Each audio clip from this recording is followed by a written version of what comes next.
Sebentar lagi datang bulan suci Ramadan. Kita adalah orang yang bertamu ke bulan suci Ramadan. Kita adalah orang yang datang kepada bulan suci Ramadan. Bulan Ramadan kita datangi.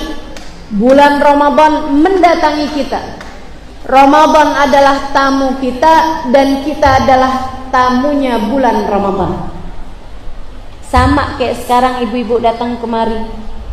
Bu, saya yakin yang hadir kemari bukan cuman kepengen ketemu saya. Saya yakin yang hadir ke sini bukan cuman karena kepengen lihat saya. Orang yang katanya suaranya kedengeran di mana-mana tapi orangnya nggak kelihatan mukanya. Kan begitu tuh? Saya yakin yang hadir di tempat ini nih bukan hanya karena mengharap saya atau pengen ketemu saya. Saya yakin yang datang ke sini juga karena mengharap keberkahan dari sahibul magam Syekh Maulana Malik Ibrahim.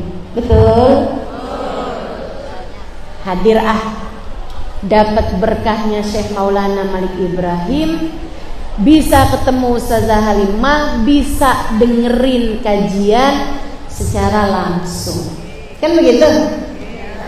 Bu, kamu adalah tamu.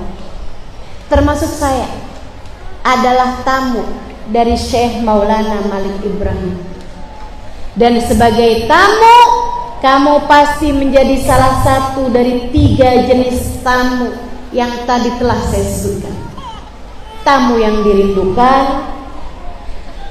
tamu yang sekedar diterima dikabulkan hajatnya, atau tamu yang dibenci. Jangan sampai kamu menjadi yang ketiga, tamu yang dibenci, sebab kamu gak akan pernah dibukakan pintu. Bertamu ke wali, hadir di majelis, sama halnya bertamu kepada bulan suci Ramadan. Ibu-ibu sekalian, ada yang diterima, ada yang ditolak. Bertamu kepada wali, ada yang diterima, ada yang ditolak. Yang diterima pun kelasnya nggak sama. Bukan berarti semua orang berziarah ke makam wali pasti diterima sama Allah Subhanahu wa taala, pasti diterima sama sahibul magam. Enggak seperti itu ibu-ibu saudara sekalian, tidak seperti itu. Adik-adik, teman-teman semuanya, tidak seperti itu. Menjadi tamu selalu aja menjadi salah satu dari 3 orang tersebut.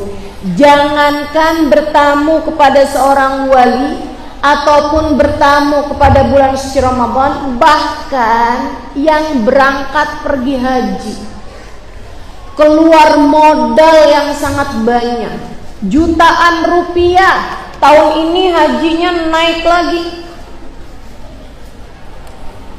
hampir 2 kali lipat kabarnya biaya haji tahun ini. Sedikit sekalian yang saya muliakan, udah keluarin duit sangat banyak buat pergi haji, daftarnya pun bertahun-tahun, ninggalin keluarga, ninggalin kerjaan. Belum tentu yang haji semua diterima Allah, sebagaimana yang disebutkan oleh Nabi Muhammad dalam salah satu hadisnya. Kata Nabi gini nih, nisya'nu buyuh. Dengerin teman-teman, biar jadi ngerti kapan-kapan waktu kalau bertamu tuh gitu caranya. Mau bertamu ke Allah sebagai haji misalnya, bertamu ke Rasulullah, pergi ke Madinah misalnya, bertamu ke Allah dalam tiap solat kita, solat malam, solat siang kita, solat fardu, solat sunnah, bertamu tuh kepada Allah.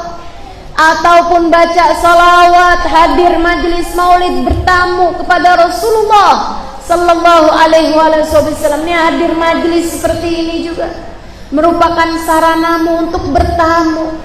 ataupun ziarah bertamu kepada sahibul maqam, ataupun kamu bertamu seperti yang akan segera kita jelang menuju bulan suci Ramadan, kita bertamu masuk ke bulan suci Ramadan, selalu sya'nud duyuf ala thalathati asnaf. Tamu akan menjadi salah satu dari 3 kelompok orang. Tamu yang ditolak, tamu yang diterima. Yang diterima ada 2 jenisnya. Sekedar diterima, dibukain pintu, kemudian keluar begitu saja. Atau yang disambut penuh rindu, untuk kemudian ia akan tercukupi sepanjang hidup. Ia akan tersambung rabtan la yanhal ba'dahu abada, dengan satu sambungan yang gak pernah terputus selama-lamanya. Ibadah haji, Nabi Muhammad bercerita tentang para tamu-tamunya Allah. Sama-sama ngeluarin duit jutaan, sama-sama ninggalin keluarga dan handai tolan, sama-sama bawa bekal, sama-sama nasib gak jelas, sama-sama perlu waktu yang sangat lama orang pergi haji. Tapi Nabi Muhammad bercerita, idza labbal abd, apabila seseorang membaca talbiyah untuk haji ataupun untuk umrah, ketika dia berkata labbaik Allahumma labbaik, labbaik la syarika laka labbaik, innal hamda wan ni'mata laka wal mulk la syarika lak. Ketika seseorang membaca talbiyah, sama-sama membaca talbiyah, bahkan mungkin dalam rombongan yang sama pula, dengan pakaian yang sama pula, sama-sama berpakaian ihram, dia berkata, aku datang memenuhi panggilanmu ya Allah, labbaik Allahumma labbaik, kami datang memenuhi panggilanmu ya Allah. Nabi Muhammad bercerita, akan terdapat 2 jawaban dari Allah Subhanahu wa ta'ala kepada mereka. Ada orang-orang, dia pergi dengan uang haram, dia pergi dengan hati yang tak mengenal cinta, dia bawa hal-hal yang buruk-buruk dari hati, dia bawa penyakit-penyakit dalam dirinya. Bisa jadi dia pergi haji, tapi uang yang dipakai hajinya adalah uang haram, karena ia bekerja sebagai rentenir di dunia. Atau dia berangkat dengan menghutangi uangnya orang. Dia bawa pergi haji, pergi umroh pakai uang hutang. Dia bilang gak apa-apa, saya utang nih, yang penting saya bisa haji. Ntar sepulang haji saya baru akan doa di waktu haji. Pulang-pulang masa sih Allah gak lunasin haji saya? Saudariku sekalian yang saya muliakan, dia berhaji dengan membawa hati yang biar orang semuanya tahu bahwa saya bergelar hajjah. Biar orang gak lagi meremehkan saya, biar saya dianggap mulia di pandangan orang. Nanti saya pulang haji, semua orang pada nengokin saya, pada minta doa dari saya jadi orang keramat.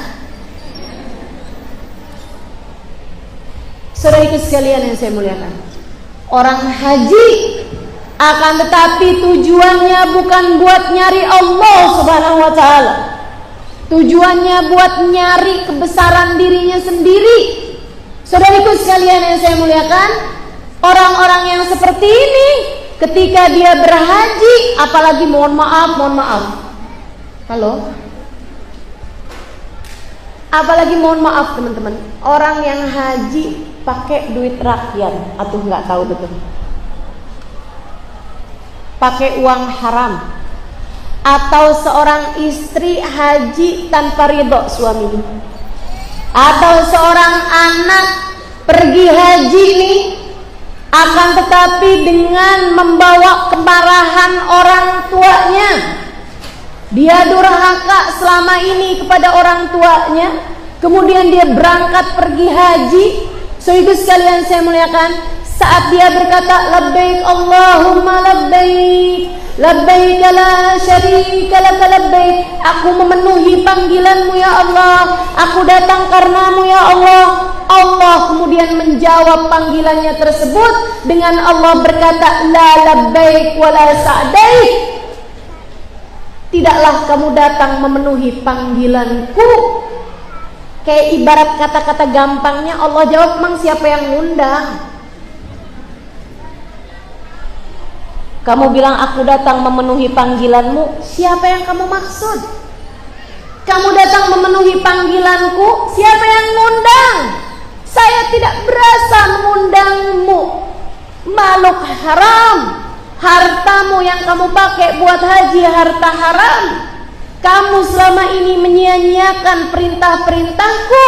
La labbaik wa la sa'daik, tidak ada kebahagiaan demi kebahagiaan aku berikan padamu. Yang ada adalah kehancuran demi kehancuran.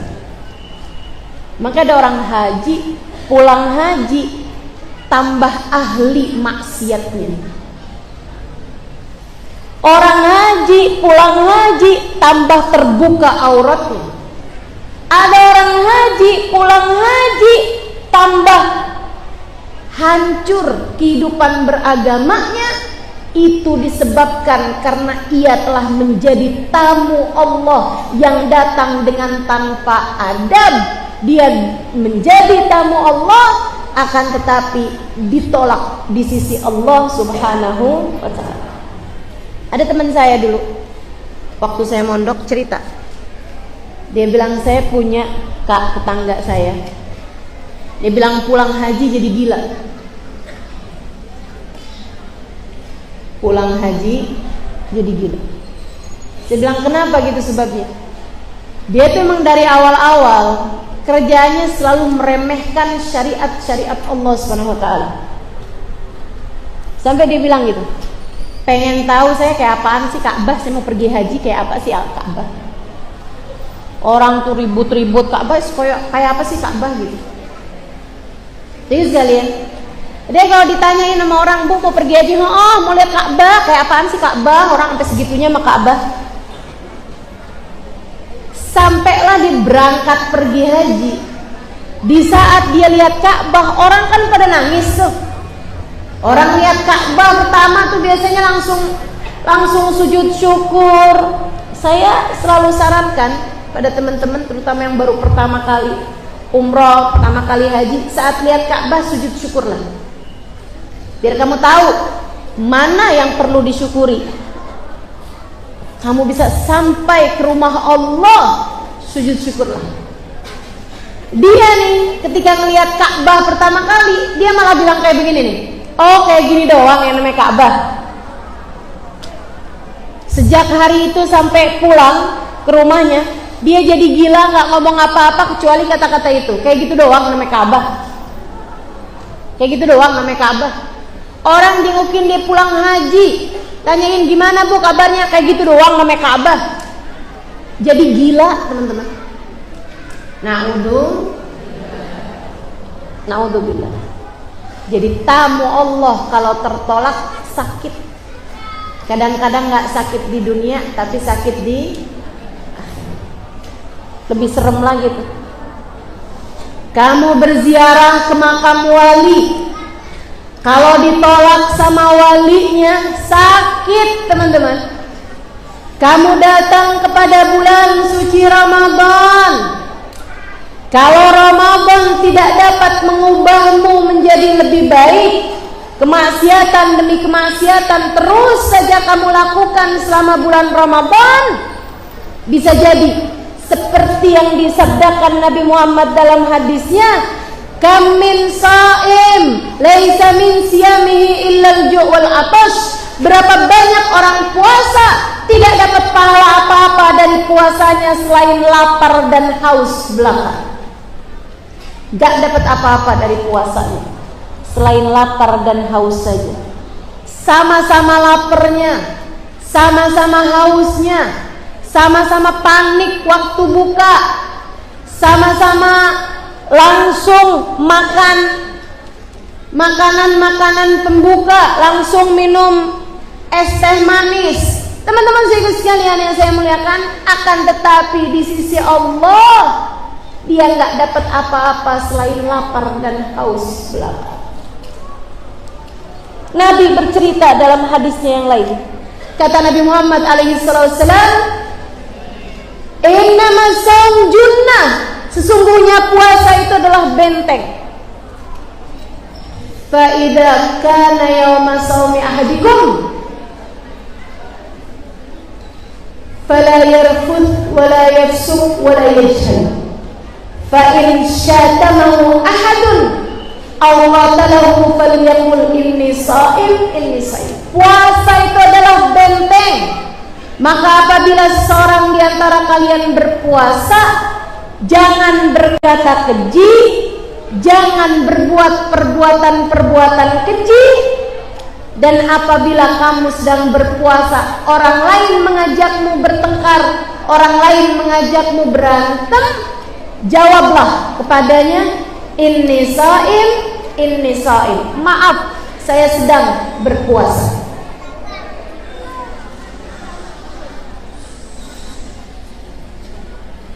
Teman-teman sekalian, dalam hadis yang lain Nabi Muhammad bercerita, kata Nabi Muhammad, man lam yada' sawmuhu anil kalam an kalamiz zur wal amal bih falaysa lillahi hajah fi an yada' ta'amahu wa syarabah. Siapa yang puasa tidak bisa mencegahnya dari berkata keji, puasa iya, ngomelin suami iya,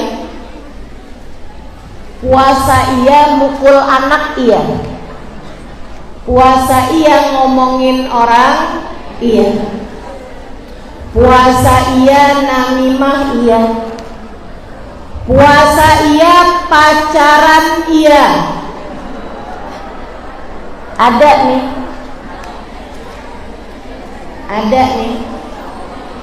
hadir nih di sini nih. Puasa iya juga, pacaran iya juga. Malahan sebelumnya mondok, dari mondok udah janjian, ntar libur puasaan kita ketemuannya, biarkan Ramadan jadi saksi cinta kita.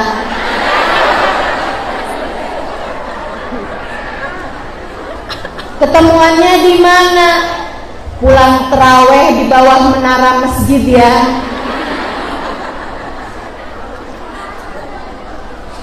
Saudaraku sekalian yang saya muliakan, kata Nabi Muhammad, siapa yang puasa Ramadan tapi puasa tidak mencegahnya dari berkata keji, dari berbuat perbuatan-perbuatan mungkar, falaysa lillahi hajah fi an yada' ta'amahu wa syarabah.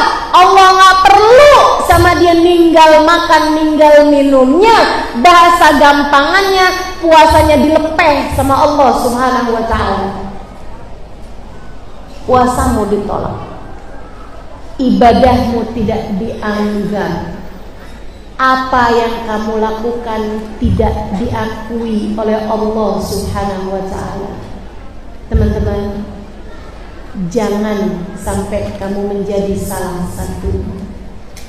Bu, jangan sampai kamu menjadi salah satunya. Dek, jangan sampai kamu menjadi salah satunya. Kenapa? Jangankan kepada Allah, kamu ditolak sama manusia aja sakit. Kamu ditolak sama suamimu aja sakit.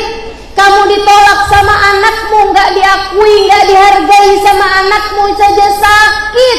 Gimana kalau ditolak sama Allah Subhanahu wa ta'ala Jalla jalaluhu wa ta'ala azamatuh.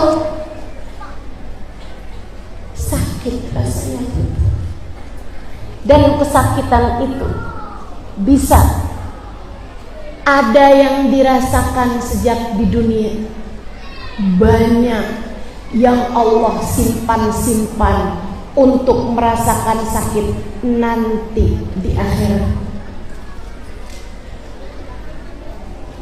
A'udzu billahi minasyaitonir rajim.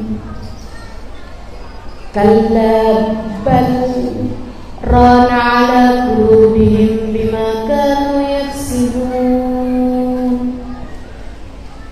Kalla innahum an rabbihim yawma idzin lamahjubun. Kata Allah sekali-kali tidak. Barrana ala qulubihim, ada karat di hati mereka. Bima kanu yaksibun, disebabkan perbuatan dosa yang telah mereka lakukan di dunia. Ada dosa-dosa yang terus-terusan mereka lakukan di dunia, membuat aku murka sehingga hatinya kotor, bahkan karat memenuhi ruang hatinya. Karena sekali-kali tidak. Innahum an rabbihim yawma idzin lamahjubun. Hari itu mereka tertolak di sisi Allah Subhanahu wa taala. Hari itu mereka ditolak mentah-mentah oleh Allah. Allah tutupkan pintu dari mereka.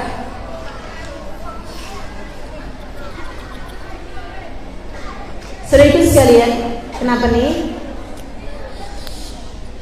Apakah suara saya tidak terdengar sampai di atas? Mari ibu-ibu, adab di majelis kita jaga.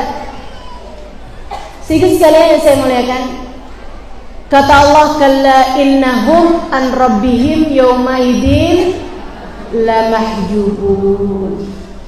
Ditutup pintu dari Allah Subhanahu wa taala pada hari itu, Allah bilang. Guru saya Sayyidil Habib Umar bin Hafid menerangkan tentang makna ayat ini. Kata beliau, para pelaku-pelaku dosa yang dosanya tidak diampuni Allah Subhanahu wa taala, orang-orang yang gak kenal adab kepada Allah, sehingga dia terus-terusan dosa tanpa diampuni Allah Subhanahu wa taala. Itu dia. Ramadan masih tetap pacaran, Ramadan masih tetap ngomongin orang, Ramadan masih kata-katanya menyakiti hati orang. Jadi dosa tersebut jadi karat memenuhi ruang hati seseorang. Balasannya dari Allah, yauma idzin lamahjubun, mereka akan terhalang dari Allah Subhanahu wa taala, diusir dari rahmatnya Allah Subhanahu wa taala pada hari itu. Pada hari apa? Sayyidil Habib Umar bin Hafid menceritakan, pada hari dia datang pada Allah Subhanahu wa taala, pada hari saat sakaratul mautnya tiba, pada hari saat kematiannya menjemput.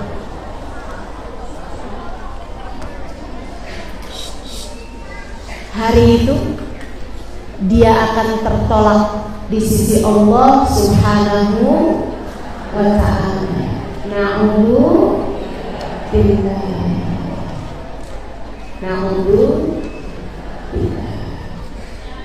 Saudara sekalian yang saya muliakan, mati dengan tercabut iman itu hukuman untuk para tamu yang datang kepada Allah, sementara Allah menolaknya mentah-mentah. A'udzu billahi minasyaitonir rajim.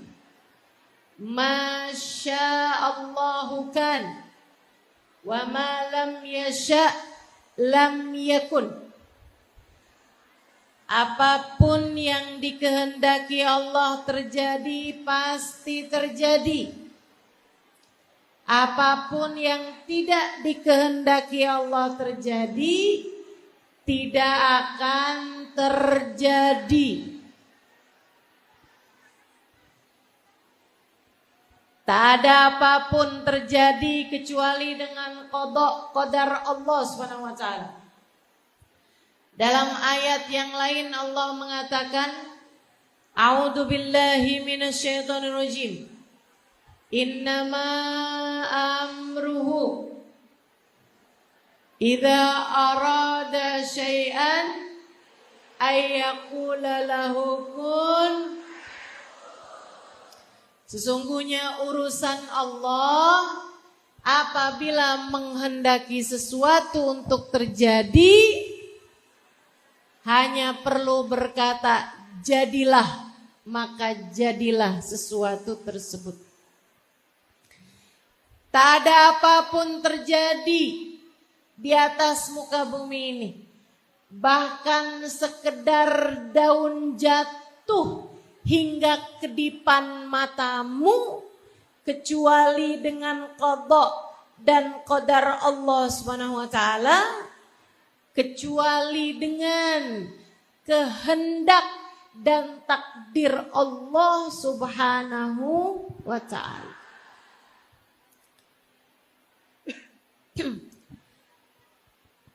Apa takdir Allah buat saya pada hari ini? Takdir Allah pada saya hari ini, saya datang ke masjid Nur Sufana, berjumpa denganmu, pegang asalnya satu mic,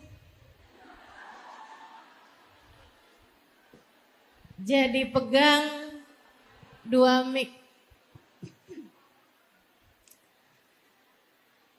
Semua adalah takdir Allah Subhanahu wa taala, termasuk dirimu. Datang jam berapa? Duduk di mana? Sebelah-sebelahmu siapa? Tak ada yang dapat terjadi pada saat ini kepadamu kecuali dengan takdirnya Allah Subhanahu wa ta'ala.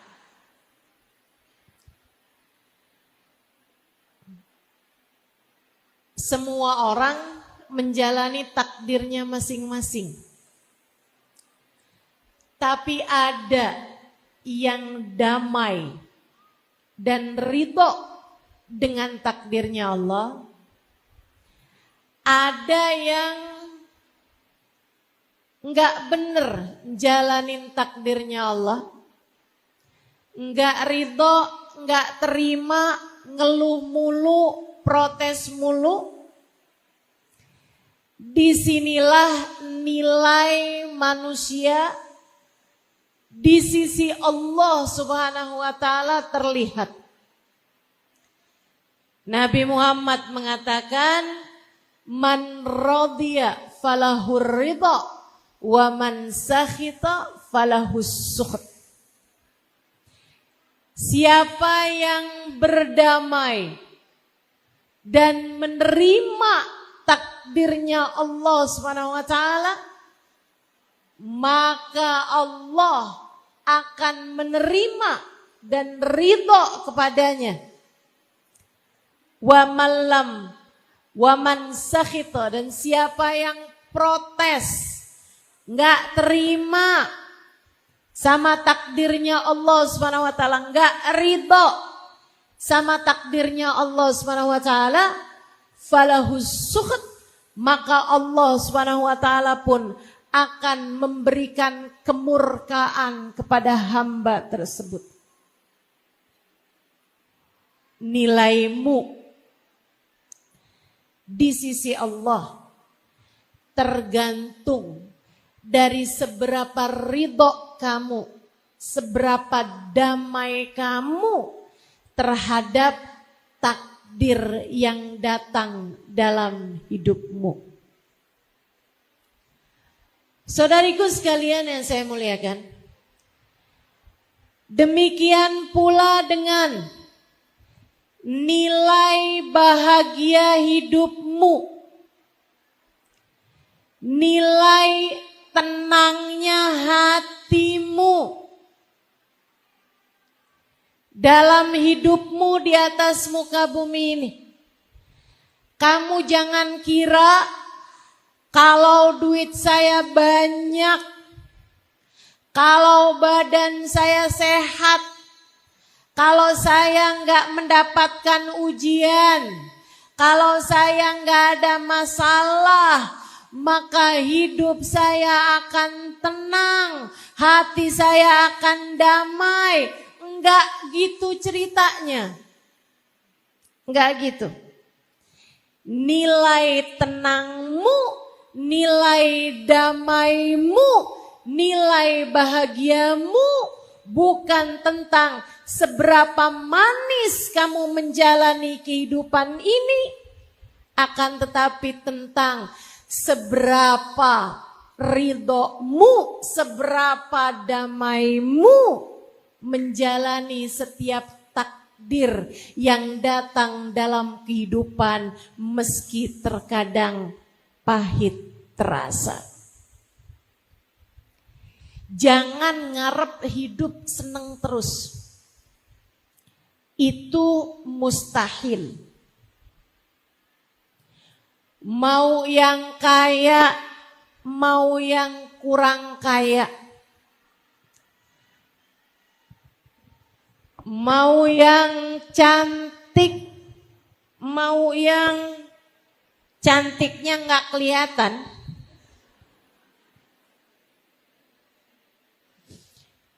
mau yang jomblo, mau yang status menikah, mau yang janda, jandanya mau janda cerai, janda mati, bahkan yang anak-anak sekalipun,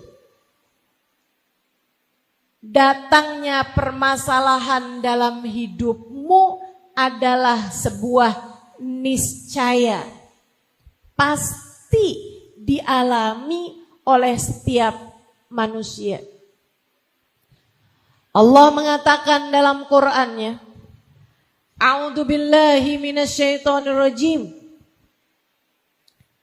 Walanabluwannakum bisyai'in minal khawfi wal ju' wa naqsin minal amwali wal anfusi wath thamarat fabashiris sabirin. Walanabluwannakum, dan sungguh-sungguh pasti. Itu pakai lam taukid, pakai nun taukid. Yang belajar bahasa Arab ngerti yang saya maksudkan. Pakai double taukid. Taukid itu untuk menguatkan. Jadi artinya, dan sungguh-sungguh pasti kami akan beri ujian kepada setiap anak manusia, kepada kalian semua. Walanabluwannakum bisyai'. Ujiannya adalah sesuatu yang sifatnya sedikit. Orang Arab nyebut syai' itu sesuatu yang sedikit. Teman-teman sekalian, ini menunjukkan bahwa kamu diberi ujian dalam hidup itu pasti enggak sebanyak kehidupan itu sendiri. Artinya, kalau kamu mau lebih teliti lagi melihat hidupmu, antara ujian yang enggak enak sama kenikmatan yang Allah Subhanahu wa ta'ala berikan padamu, selalu saja nikmatnya lebih banyak dibandingkan dengan ujiannya. Manisnya selalu lebih banyak daripada pahit getirnya hidupmu. Saya enggak, Ustazah. Hidup saya sengsara mulu. Hidup saya susah mulu. Yakin? Enggak loh. Enggak. Coba kamu ingetin. Antara bisa makan. Yang di belakang kenapa kedengeran? Terus saya mesti gimana?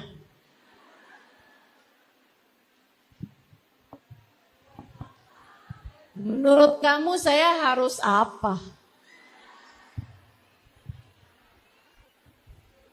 Hah?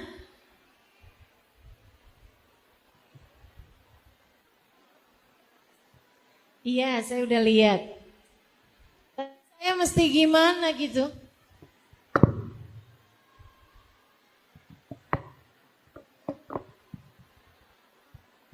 Allah. Itu yang ada kabelnya mungkin? Coba aja.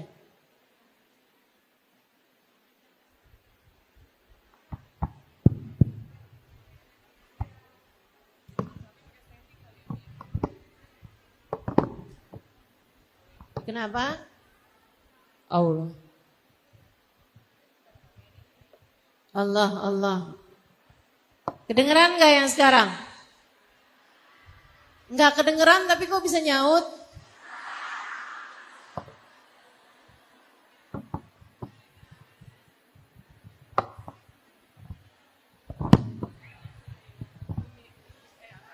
Allah.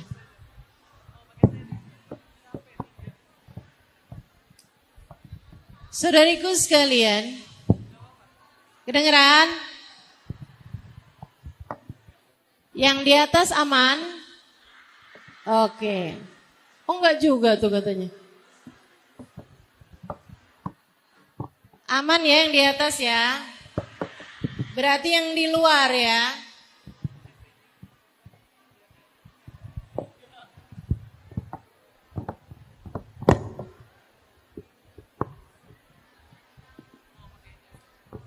Iya. Ini perhatian juga nih buat para panitia. Kalau mau buat acara, pastikan suara sound system dapat terdengar di mana-mana ya.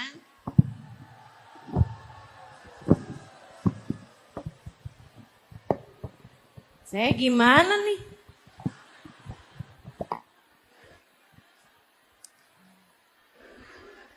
Tapi sesuai dengan temanya.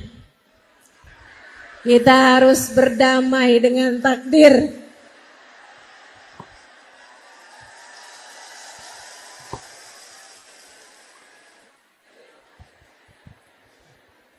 Baik, bismillah. Coba biar semuanya tenang, jadi insya Allah semuanya kedengaran. Saudariku sekalian, kalau kamu bilang, tapi hidup saya banyakkan susahnya daripada senangnya. Enggak gitu loh. Kalau kamu mau lebih teliti melihat hidupmu, kamu akan tahu bahwa sebenarnya nikmat yang Allah berikan padamu jauh lebih banyak daripada kepahitan-kepahitan yang Allah Subhanahu wa taala berikan dalam hidupmu. Sehat ama sakit, lamaan mana? Sehat. Punya duit ama enggak punya duit, seringan mana? Saya enggak lagi bilang banyak apa dikit ya. Tapi punya duit ama enggak punya duit, seringan mana? punya. Apalagi kalau kamu bicara tentang dalam seumur hidupmu ini, pernahkah datang waktu di mana Allah tidak memberi kepadamu rezeki makanan? Pernah? Enggak pernah. Sehari semalam kamu enggak makan karena enggak ada makanan yang bisa kamu makan. Pernah? Enggak pernah. Saudaraku sekalian yang saya muliakan, Allah tidak pernah lupa memberikan kepadamu rezeki. Bagaimana mungkin kamu bisa berkata bahwa takdir Allah selalu pahit untukmu? Makanya kalau saya lihat-lihatin, orang yang ngerasa hidupnya sengsara, yang ngerasa hidupnya paling merana setanggerang, yang ngerasa hidupnya paling menderita, gak pernah ada enak-enaknya, itu seringkali bukan karena kenikmatan yang Allah beri terbatas, akan tetapi kurangnya syukur yang ada dalam hatimu, atau terbatasnya keridhaan di dalam hatimu terhadap takdir yang Allah Subhanahu wa taala berikan dalam hidupmu. Teman-teman, saudaraku sekalian yang saya muliakan, jadi masalahnya bukan takdirnya yang kita minta selalu manis dalam hidup kita. Bukan. Sebab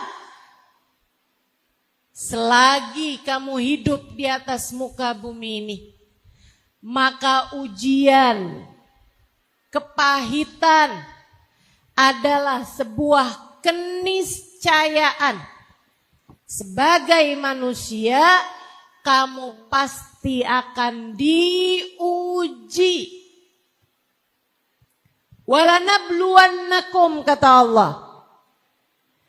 Kami pasti akan memberikan ujian kepada kalian semuanya. Bisyai'in, dengan sesuatu yang sedikit. Ujian pasti lebih sedikit daripada kenikmatan. Berupa apa aja ujiannya ya Allah? Minal khauf, rasa cemas, rasa khawatir, galau, gelisah, takut, gundah. Bisyai'im minal khauf wal ju', ujian berupa rasa lapar, berupa enggak adanya makanan. Wa naqsin minal amwal, dikurangi hartanya. Wal anfus, dikurangi manusianya. Dikurangi manusianya.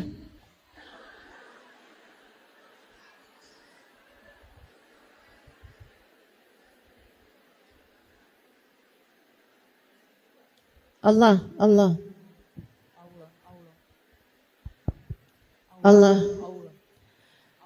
Dikurangi jiwanya. Artinya di antara jenis ujian, dan menurut saya ini salah satu dari ujian paling berat dalam kehidupan, adalah dikurangi manusianya. Orang tua kita meninggal, suami meninggal, bahkan yang paling menyedihkan, anak meninggal, saudara meninggal, guru meninggal. dikurangi jiwa atau manusia yang kita sayangi. Ujian berat datang dalam kehidupan kita. Tapi kalau nggak ada kematian, buminya nggak muat. Betul? Ustazah, kenapa harus ada kematian si Ustazah hidup di dunia? Kan sedih. Saya ditinggal ibu saya, ditinggal suami saya. Kenapa harus ada kematian? Ya biar buminya muat. Gantian. Kalau yang hidup nggak mati, kan nggak muat buminya. Lagian, kalau udah tua kamu nggak mati-mati, bosen juga loh.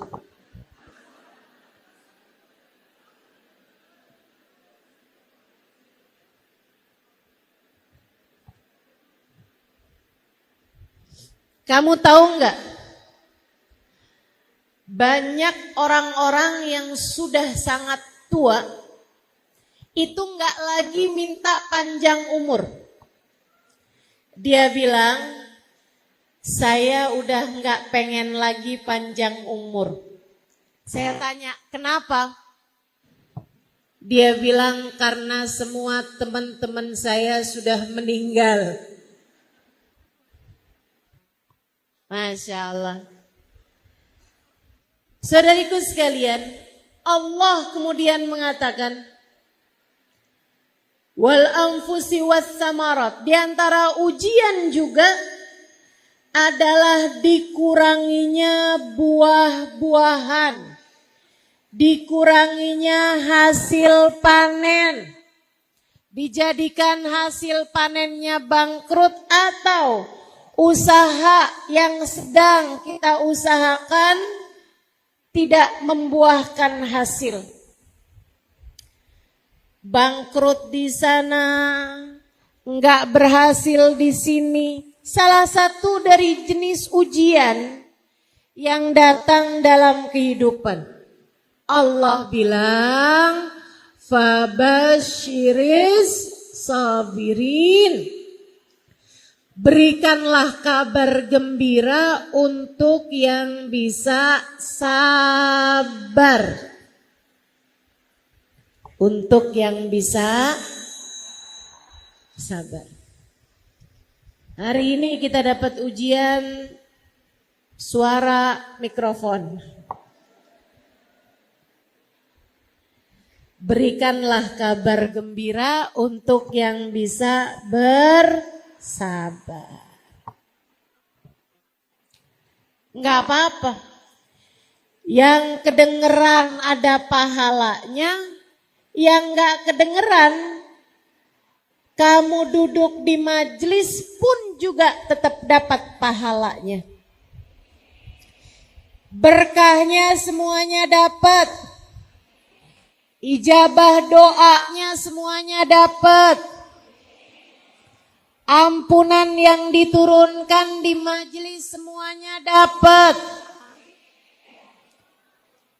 Semoga terhadap berbagai macam ujian yang datang dalam kehidupan, kita mampu untuk menjadi hamba-hamba Allah yang mampu berdamai dalam setiap takdir yang datang dalam kehidupan kita. Insya Ustazah, gimana caranya biar hati lebih mampu berdamai? Terutamanya ketika ujian yang datang dalam kehidupannya adalah sesuatu yang rasanya pahit. Saya kasih tahu. Nomor 1, ingat bahwa ujian adalah niscaya.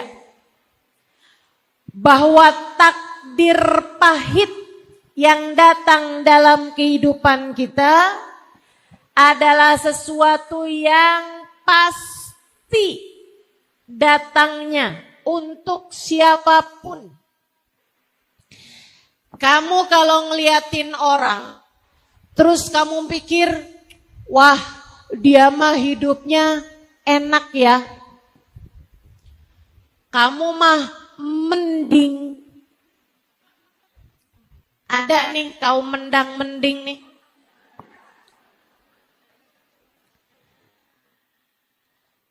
Saudariku sekalian, kalau kamu lihat orang yang menurut kamu kayak hidupnya seneng aja terus gitu. Kayaknya dia tuh gak pernah diuji ya. Kayaknya dia tuh orangnya bahagia aja gitu. Dia pastilah salah satu dari dua orang. Yang pertama, orang yang pandai menyembunyikan luka. Dia pinter aja berpura-pura. Di depan orang kelihatannya kayak iya gitu. Padahal kalau di luar itu sebenarnya enggak gitu. Dia pura-pura aja. Pura-pura tersenyum meskipun hatinya terluka. Bisa begitu? Itu satu gitu ya. Ini bukan pertanyaan. Nggak usah dijawab. Maksud saya kalau ketemu kamu sama orang, kemudian kamu mikir, katanya hidup semua diuji, tapi kok dia seneng aja ya? Misalnya, bisa jadi sebenarnya dia diuji, tapi dia pinter aja di hadapan orang lain berpura-pura. Itu satu. Atau kemungkinan keduanya adalah orang tersebut orang yang telah mampu melewati takdir-takdir buruk, takdir-takdir pahit, dan dia berdamai dengan takdirnya, dan merekalah juara-juaranya. Kamu jangan jadi orang yang pertama.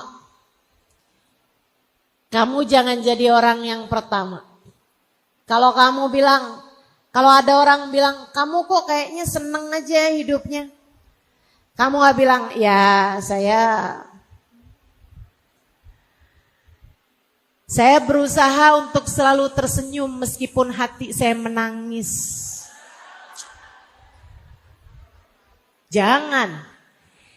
Jangan jadi yang nomor ini. Kamu harus jadi orang yang di atas itu. Yaitu orang-orang yang mampu berdamai dengan takdir. Sehingga mampu melewatinya dengan cara yang terbaiknya.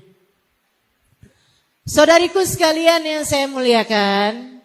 Karena sekali lagi, yang namanya takdir buruk itu adalah ujian. Yang namanya takdir pahit itu adalah ujian. Dan ujian itu gak mungkin ada orang sekolah ujian tiap hari. Gak mungkin. Pasti banyakan masa belajarnya nanti datang ujian. Dan ujian itu juga, nih saya kasih tahu. Bu, ujian itu mestinya ganti-ganti.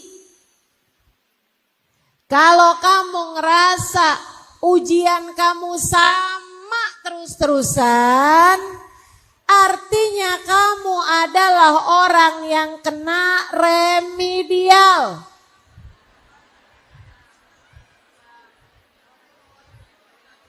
Ustazah, saya dari awal nikah sampai 30 tahun ujian saya sama terus-terusan. Apa tuh? Suami yang suka main perempuan. Bu, kalau kamu ngerasa kok ujian saya sama terus-terusan, artinya kamu melewati ujiannya dengan hasil yang kurang memuaskan. Artinya di sisi Allah kamu belum lewat. Artinya di sisi Allah kamu masih harus mengulang. Sebab mestinya ujian tuh ganti-ganti. Halo? Jadi jangan sok-sokan merasa saya kok diuji terus-terusan ya, dan ujian saya kok sama terus-terusan. Maaf, Anda belum berhasil. Kamu belum berhasil. Tak ada siapapun menjalani kehidupan dengan ideal. Tak ada. Bahkan manusia paling mulia di atas muka bumi, bernama Sayyiduna Muhammad, hidupnya penuh dengan ujian. Ditinggal wafat orang-orang yang beliau cinta. Dibenci oleh kaumnya. Kemiskinan. Bahkan luka-luka di badan, kesakitan, apapun aja, bahkan harus terusir, bahkan harus dilempari orang-orang, bahkan budak dengan batu-batu kerikil. Kurang apa ujiannya baginda kita Nabi besar Muhammad Sallallahu alaihi wasallam, ngajarin kita bahwa hidup di dunia tak pernah ideal buat siapapun. Jangan berharap hidupmu sempurna. Jangan berharap kamu hidup gak ada sakitnya, gak pernah disebelin orang. Jangan berharap hidup kamu berjalan mulus-mulus aja. Dari kamu lahir sampai kamu mati semuanya berjalan mulus. Gak pernah sakit, gak pernah sulit, gak pernah difitnah, gak pernah dibenci. Gak ada ceritanya teman-teman, gak ada ceritanya. Pasti semuanya harus kamu lewati. Itu adalah keniscayaanmu sebagai seorang manusia.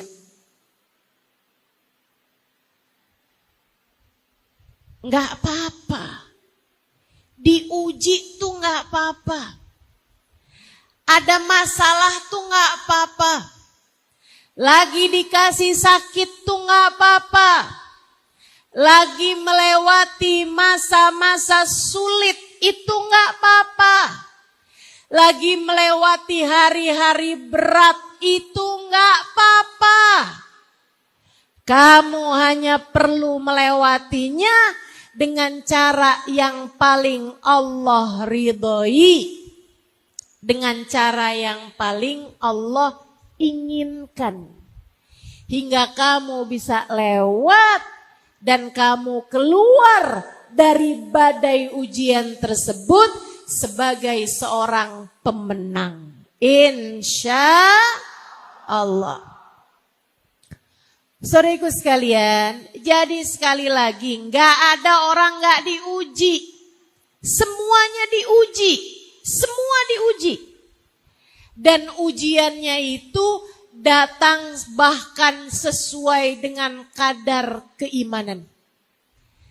Kata Nabi Muhammad sallallahu alaihi wasallam, al-bala muwakkalun bil anbiya, thummal awliya, thummal adna fal adna. Ujian itu paling besarnya datang kepada para nabi, kemudian para wali, kemudian orang-orang soleh, terus sampai ke bawahnya. Semakin tinggi nilainya di sisi Allah, semakin berat pulalah ujiannya.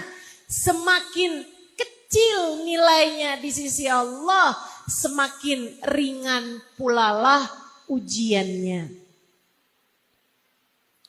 Tapi kamu juga jangan minta, iya ya, saya nih kok hidup saya gak pernah diuji.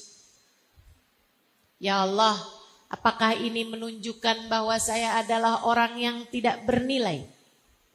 Ya Allah, kalau begitu ujilah saya dengan ujian-ujian yang besar. Belum tentu bisa lewat kamu. Udah Allah itu udah yang paling luar biasa. Tahu kemampuan hambanya. La yukallifullahu nafsan illa. Allah tidak akan memberi ujian, beban di luar batas kemampuan hambanya. Jadi itu yang nomor 1.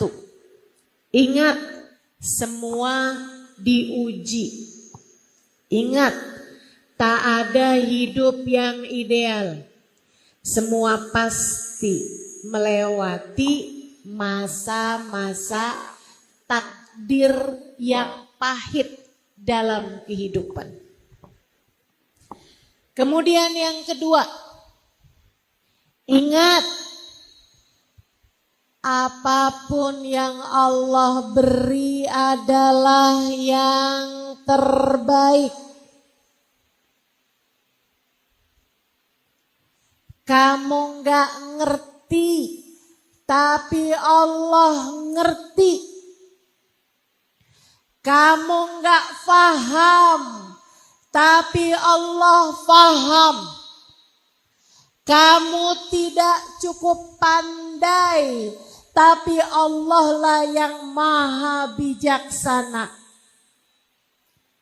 Teman-teman seriku sekalian, selayak dokter yang handal, Allah terkadang memberikan dalam kehidupan kita kepahitan-kepahitan. Kamu sakit, kamu pun pergi ke dokter.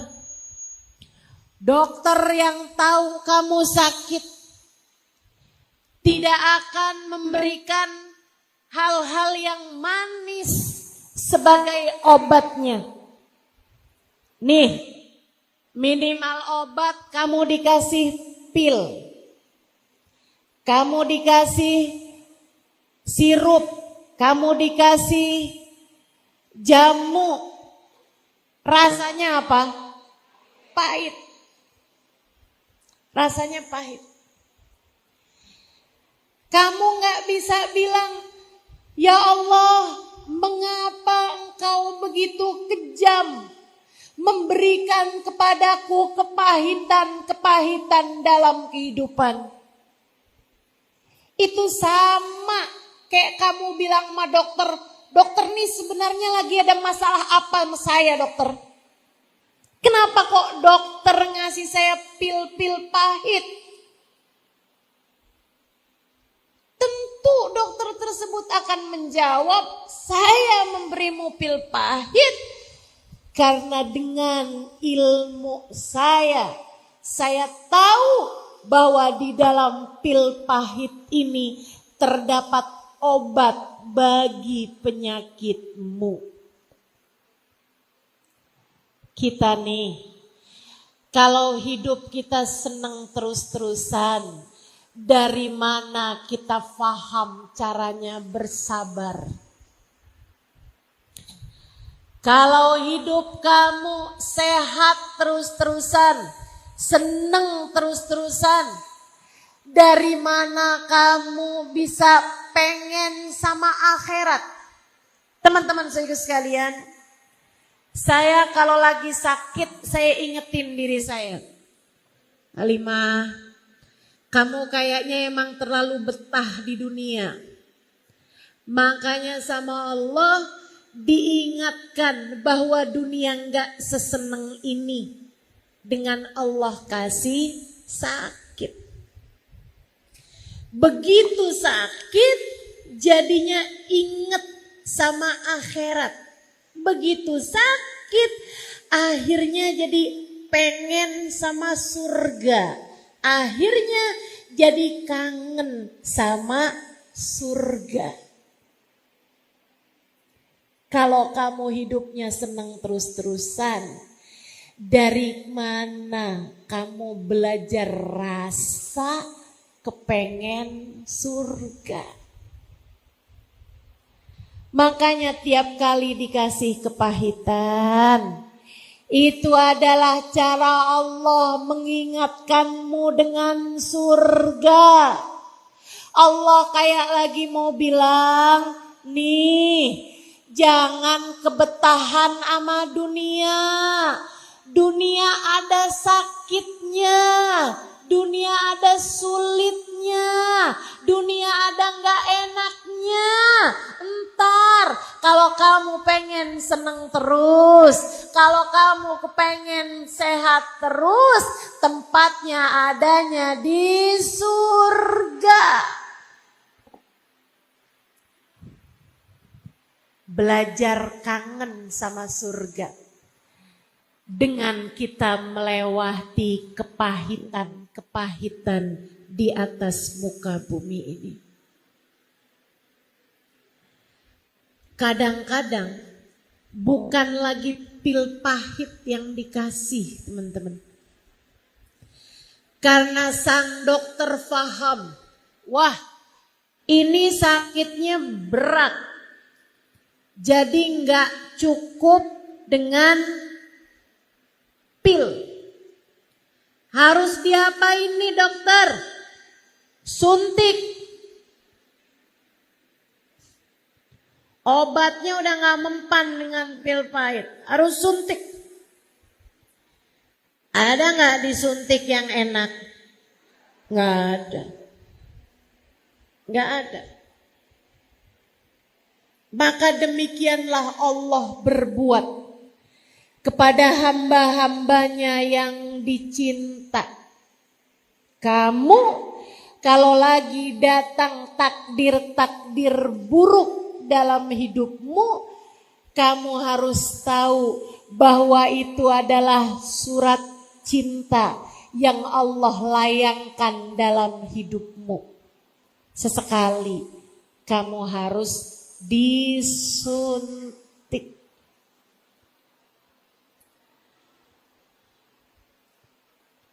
Kebaca pesan di HP.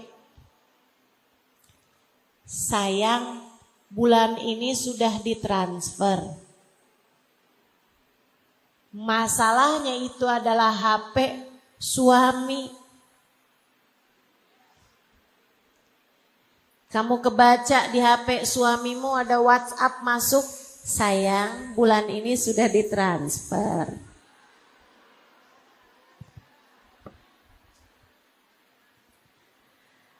Rasanya kayak hati disengat sama binatang berbisa. Rasanya kayak hati lagi kena kesetrum.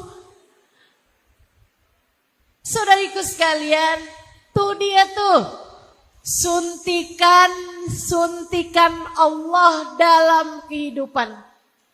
Karenanya seringkali saya ingatkan kepada para istri, saat kamu tahu bahwa hati suamimu berpaling darimu, itu adalah tali yang Allah ulurkan untukmu, hendak menarikmu kembali kepadanya. Allah kayak lagi mau ngingetin. Tuh kayak lagi dapat WhatsApp dari Allah Subhanahu wa taala. Gimana? Hati manusia bisa berpaling darimu. Sebab akulah pemilik cinta yang sejati. Akulah yang tak akan pernah berpaling darimu. Saat aku cinta padamu, aku tak akan berpaling darimu. Allah lagi kirim surat cinta. Berbunyi, liatin. Kalau cintamu untuk manusia, bukankah rasa itu rentan untuk berjumpa dengan kecewa? Sebab hanya cintakulah yang tak akan pernah berujung kecewa. Gimana? Allah kayak lagi nanya, gimana? Gimana? Kalau di dunia orang mencintaimu, kamu mencintainya, tak pernah dikecewakan dengan rasa yang bernama cinta, bagaimana kamu bisa belajar bahwa yang semestinya kamu cintai lebih daripada siapapun dan apapun adalah Allah Subhanahu wa ta'ala, Jalla Jalaluhu wa ta'ala azamatuh. Suntikan-suntikan untuk hatimu, suntikan-suntikan untuk jiwamu. Berat, teman-teman saudaraku sekalian. Tapi disitulah nilaimu bisa naik di sisi Allah Subhanahu wa ta'ala. Dari situlah kamu akan belajar tentang bagaimana berbekal di dunia untuk menuju ke alam akhirat. Terkadang penyakitnya terlalu berat hingga akhirnya gak cukup pakai pil pahit, gak cukup buat disuntik, harus dioperasi.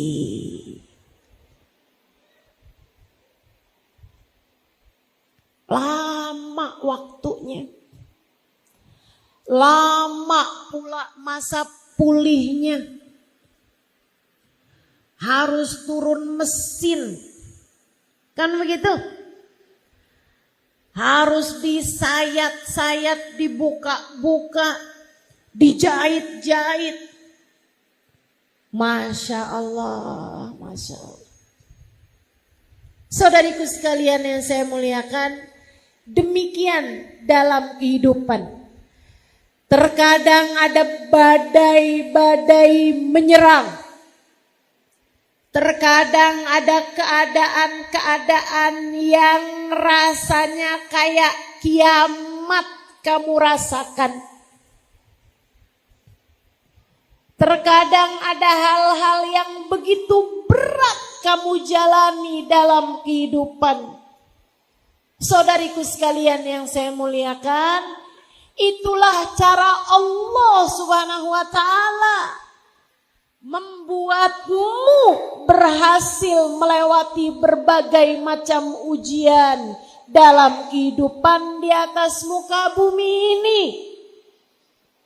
Kamu kalau berhasil melewati masa-masa paling gelap dalam hidupmu, masa-masa paling kelabu dalam dirimu, badai-badai besar dalam hidupmu, kamu akan keluar sebagai para pemenang. Semua orang-orang besar yang saya kenal melewati hal-hal berat dalam kehidupan mereka. Iya, sebab hanya badai-badai besar yang akan melahirkan pelayar-pelayar tangguh. Guru saya Sayyidil Habib Umar bin Hafid, di usia 10 tahun ayahnya diculik. Hingga berpuluh tahun sesudahnya mereka nggak tahu di mana makam ayahnya berada. Dalam kurun waktu 10-20 tahun mereka bahkan nggak tahu apakah ayahnya masih hidup di dunia ataukah sudah kembali kepada Allah Subhanahu wa taala. Ujian besar dalam kehidupan. Saudariku sekalian yang saya muliakan, yang berada dalam masa-masa konflik, tinggal di negara-negara yang dijajah, seperti Palestina sekarang. Mereka adalah orang-orang yang oleh Allah Subhanahu wa taala sedang dijadikan hamba-hamba tercinta di sisi Allah yang harus melewati badai dalam kehidupan. Mereka akan keluar sebagai pemenang-pemenang.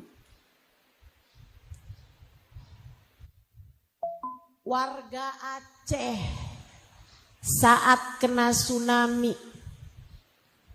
banyak di antara mereka yang Allah haruskan melewati badai kehidupan. Kamu dalam hidupmu terkadang ada yang harus melewati badai dalam kehidupan.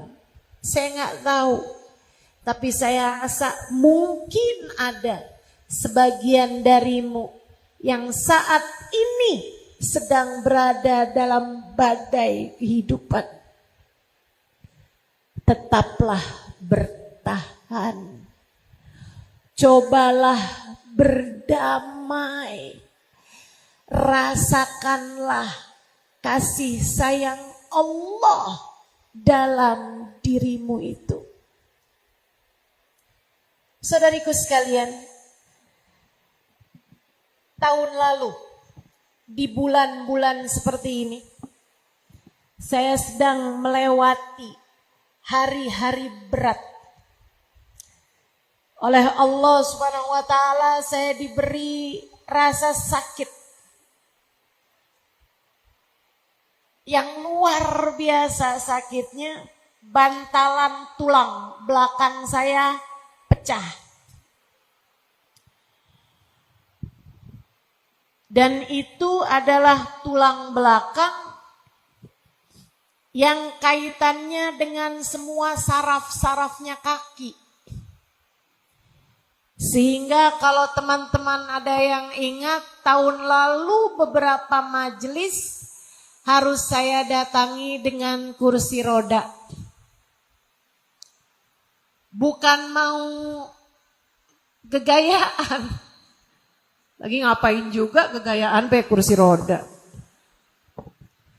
Sebagian majelis sampai dengan bulan-bulan lalu harus saya datangi dengan tongkat yang memang jadi sandaran bagi saya pada masa-masa berbulan sesudah saya melewatinya.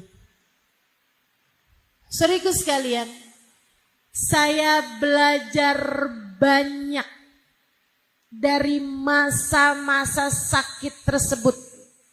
Yang utamanya adalah saya menjadi lebih paham dan mengimani firman Allah Subhanahu wa taala yang terdengar sangat romantis. A'udzubillahi minasyaitonirrajim. Wa nahnu aqrabu ilaihi min hablil warid. Dan aku lebih dekat dengan hambaku daripada dia dengan detak nadinya sendiri. Saya di masa-masa sakit merasakan indahnya kedekatan dengan Allah Subhanahu wa taala yang bahkan tidak saya rasakan di masa-masa sebelum itu. Saya bisa bersama dengan seseorang, suami saya misalnya, di jarak yang hanya beberapa senti dari diri saya. Saya tahu dia sayang sama saya. Akan tetapi tidak ada yang dapat dia lakukan apapun. Dia tidak merasakan apa yang saya rasakan dan tidak dapat melakukan apapun untuk diri saya. Dia bisa tidur di waktu malam. Sementara saya jangankan tidur, sekedar untuk mengistirahatkan pikiran, membuat saya lupa terhadap sakit yang sedang saya alami. Saya tidak dapat melakukannya. Membuat saya paham bahwa bahkan diri saya sendiri saja tidak seberapa dekat dengan saya. Tak ada yang dapat saya lakukan untuk saya. Tak ada yang dapat berbuat apapun untuk saya selain Sang Pencipta saya, Allah Subhanahu wa ta'ala. Seolah Allah selalu berkata kepada saya, gimana Halimah? Gimana rasanya? Sakit? Akulah yang membuatmu sakit. Tapi kamu tak perlu khawatir. Sebab akulah pula yang dapat menyembuhkanmu. Aku ada untukmu. Aku ada untukmu. Hanya akulah untukmu. Saudariku sekalian yang saya muliakan, maka Allah yang paling tahu keadaanmu, paling paham cara untuk menaikkan kelasmu, paling paham, paling mengerti cara untuk membuatmu menjadi hamba-hamba Allah yang kuat keimanannya, yang sehat ruhnya. Untuk itulah Allah mengujimu dengan takdir-takdir pahit dalam hidupmu. Berdamailah, sabarlah, bertahanlah, semua akan lewat. Semua akan lewat. Semua akan berlalu, teman-teman. Tak selamanya hujan. Pasti ada waktunya hujan reda. Tak selamanya badai. Ada waktunya badainya berhenti. Tungguin. Kalau habis hujan, terkadang akan ada pelangi warna-warni. Tungguin, gak apa-apa. Waktunya diuji itu gak apa-apa. Sebab dia yang paling tahu, itu yang harus kamu ingatkan pada dirimu.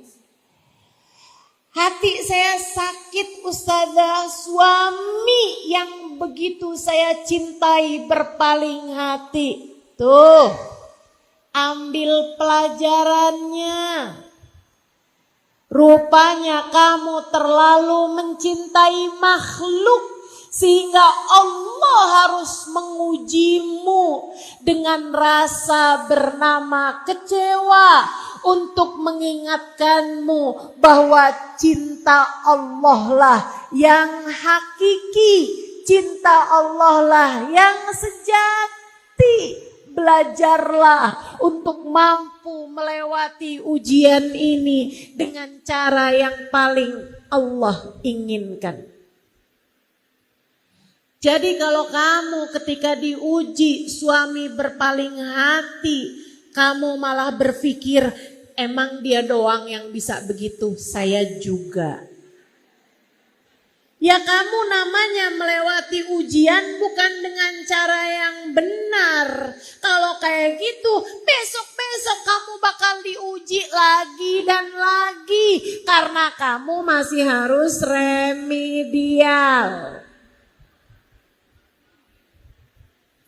Suami berpaling hati karena kayaknya saya kurang cantik. Kalau gitu saya mau berangkat ke Korea.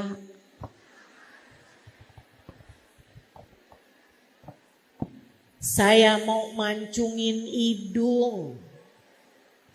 Saya mau tarikin benang. Saya mau sulam. Saudariku sekalian yang saya muliakan, bukan begitu seharusnya kamu melewati ujian. Kalau kamu jawabnya salah, ya kan harus terus-terusan ngulang. Lewati dengan cara yang terbaik. Bangunlah lebih awal di waktu malam. Sholatlah tahajud. Katakan kepadanya, ya Allah, maafkan hati hambamu yang mencintai makhlukmu lebih daripada cintaku padamu. Ya Allah, kembalikan hatiku padamu. Jangan biarkan hati ini mencintai sesiapapun lebih daripada cintaku padamu. Ya Allah, jika hati seseorang berpaling dariku saja begitu sakitnya, ya Allah, Engkau jangan pernah tinggalkan aku. Ya Allah, Engkau jangan pernah tinggalkan aku. Insya Allah. Jadi cara berdamai dengan takdir. Satu, fahami. Hidup tempatnya ujian. Tak ada sesiapapun yang hidup di atas muka bumi tanpa diuji. Yang kedua, fahami. Apapun yang Allah tetapkan adalah yang terbaik. Kemudian yang terakhir, bantulah dengan doa dan takwa sehingga kamu melewatinya dengan bimbingan Allah Subhanahu wa ta'ala. Jalani perintah-perintah Allah.